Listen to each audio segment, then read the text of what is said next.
Slamet donya lan akhiripun nggih. Amin.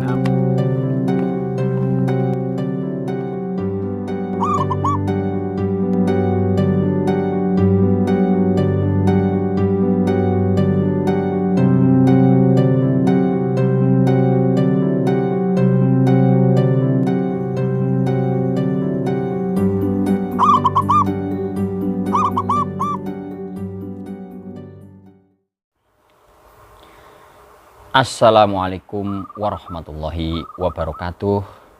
Salam rahayu sagung dumadi parantoro dimanapun Anda berada. Salam sejahtera. Semoga pada kesempatan hari ini panjenengan dalam keadaan sehat, baik, dan tentunya selalu diberikan perlindungan dari Gusti Allah Subhanahu wa Ta'ala. Parantoro, pada pagi hari ini kita akan berbicara tentang sesuatu yang ada kaitannya dengan burung perkutut berkaturangan, yaitu tentang asal muasal pertama tentang istilah burung perkutut katurangan. Parandoro, sebagai penggemar burung perkutut tentunya kita tahu bahwa burung perkutut di mata para kolektor maupun para gembar itu ada jenis burung perkutut lokal, ada burung perkutut Bangkok, kemudian ada burung perkutut berkaturangan, kemudian ada burung perkutut yang hanya dinikmati manggungnya, dan masih banyak lagi yang berkaitan dengan burung perkutut. Tentu kita berpikir bahwa kapan mulai dikenal istilah penamaan perkutut katurangan ataupun tentang istilah manggung bagi burung perkutut. Oleh karena itu tentunya kita harus tahu asal muasalnya dulu. Untuk mengetahui asal muasal masyarakat tempo dulu, zaman dulu mengenal burung perkutut, tentunya banyak referensi yang harus kita jadikan pedoman. Di antaranya adalah catatan-catatan bagaimana di dalam nyanyian-nyanyian, kidung-kidung maupun cerita rakyat itu banyak sekali jejak-jejak yang menyatakan bahwa keberadaan burung perkutut itu sudah ada. Di antaranya ada sebuah buku yaitu yang berjudul Suma Oriental, yang di dalamnya mengisahkan tentang perjalanan seorang pelaut dari Portugis. Ya, buku itu berkisah pada sekitar abad 16. Nah, itu kalau tidak abad 16-15, itu di sana di buku Suma Oriental tertulis bahwa ketika perjalanan kapal Tom Pires, kapalnya milik pelautnya Tom Pires itu melewati pantai utara Jawa, mereka tentunya berlabuh di dermaga atau pelabuhan-pelabuhan.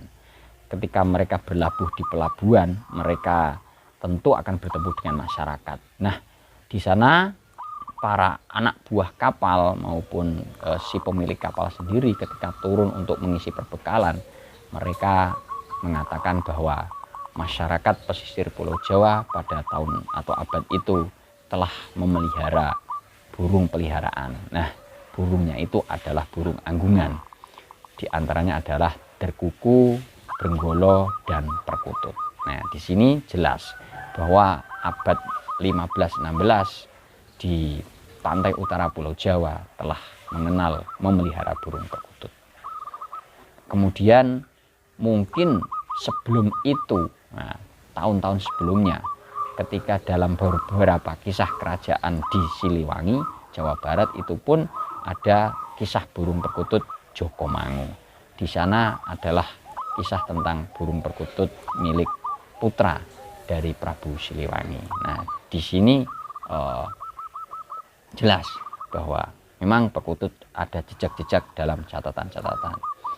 Kemudian ketika kita membaca sebuah buku yang berjudul Takdir tentang perjuangan Pangeran Diponegoro, itu juga di sana terdapat sebuah catatan yang ditulis oleh Pangeran Diponegoro ketika diasingkan di Makassar, ujung pandang, Sulawesi Selatan, itu mengatakan bahwa ketika pangeran bersemedi atau menyepi di pantai Laut Selatan, itu mereka atau pangeran ditemani oleh burung-burung anggungan. Tetapi di sini tidak spesifik diterangkan bahwa burungnya itu perkutut, namun hanya dikatakan burung-burung anggungan yang ada manggungnya. Sehingga ketika ada kata manggungnya, kita bisa menarik kesimpulan singkat, tentunya melibatkan atau ada hubungan erat dengan burung perkutut. Selain di buku tadi, yaitu buku takdir, kemudian kita juga bisa melihat beberapa lukisan atau gambar-gambar coretan, sketsa-sketsa di masa pemerintahan kolonial Belanda ketika VOC berada di Pulau Jawa.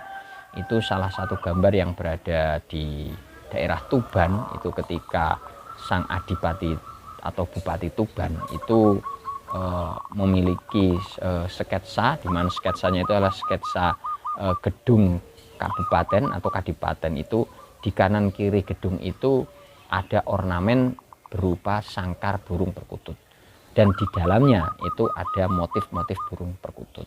Nah, dari sini ada jejak-jejak yang tersisa. Nah, di samping itu Parandoro, memang istilah penamaan burung perkutut itu atau memelihara burung perkutut itu sudah ada sejak lama dengan alasan kuat. Memang khususnya untuk tentang Katuranggan, itu pada masa itu, pada zaman dahulu, memang khususnya laki-laki itu masih jarang adanya tempat hiburan atau mendapatkan hiburan seperti era modern sekarang. Mereka hanya mendapatkan hiburan dari pertunjukan, kemudian dari hiburan-hiburan yang dilaksanakan di alun-alun kota raja, atau ketika mereka melakukan kegiatan-kegiatan mesti adu piaraan, kemudian perlombaan dan olah kanuragan.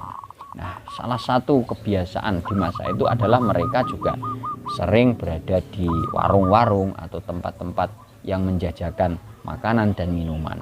Nah, di sana mereka berbincang-bincang, terkadang ditemani oleh anggungan burung perkutut, dan mereka pun berbincang tentang burung perkutut. Selain itu, penamaan atau filosofi burung perkutut itu digunakan oleh orang-orang zaman dulu untuk menyampaikan pesan, untuk menyampaikan informasi yang berkaitan dengan pesan moral. Hal-hal norma-norma etika di lingkungan masyarakat itu cenderung akan mudah diterima apabila disampaikan menggunakan istilahnya itu sanepo atau pengistilahan, menggunakan majas. Dan orang Jawa memilih katuranggan pada burung dan binatang, ada kuda, ada ayam, ada ikan, ada kucing, sebagai sarana untuk menginformasikan pesan moral, etika, norma itu kepada masyarakat. Sehingga ketika ingin mengingatkan seseorang secara langsung, itu terkadang ada istilahnya enggan, atau ya istilah lainnya apa ya, kalau orang Jawa mengatakan ewoh pakiwoh, atau ada rasa tidak enak. Nah, sehingga mereka memberikan peringatan atau menasehati itu melalui cerita-cerita, dan cerita-cerita di dalamnya disematkanlah katuranggan pada burung perkutut. Sebagai contoh misalnya untuk memberikan nasihat kepada orang-orang agar selalu bekerja keras, selalu berusaha mencari rezeki, itu ada penyematan pada burung perkutut berkaturanggan, misalnya saja pancuran emas, atau banyu mili, atau kalung kemben, atau katuranggan daringan kebak. Nah, penamaan-penamaan katuranggan tadi yang saya sebutkan itu kemudian didengarkan oleh beberapa orang, dan mereka memahami hal itu sebagai cerita, kisah, mitologi yang akhirnya sedikit banyak mereka terpengaruh. Akhirnya ya untuk memberikan semangat kepada orang tidak langsung, tetapi melalui kisah-kisah dan mitologi-mitologi. Hal itu bertujuan untuk menyadarkan banyak orang. Nah, akhirnya di di masyarakat berkembang bahwa ada burung perkutut dengan ciri fisik semacam A, maka di filosofinya adalah ini. Nah, hal itu secara turun-temurun dan gedok tular ya, dari mulut ke mulut itu, kemudian dari warung ke warung, dari tempat hiburan, tempat adu arena ayam, dari tempat karapan sapi misalnya, atau perlombaan-perlombaan, orang sering membahas tentang katuranggan-katuranggan itu. Nah, dari sanalah kemudian orang-orang mengenal istilah burung perkutut berkaturanggan.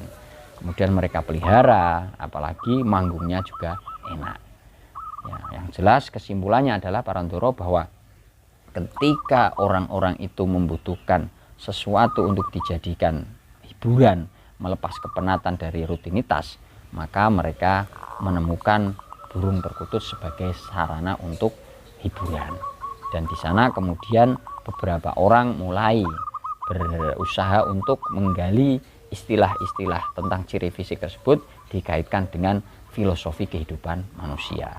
Jadi memahami burung perkutut berkaturanggan itu harus dari banyak sisi. Jangan hanya kita saklek pada satu pola pandang atau pola pikir.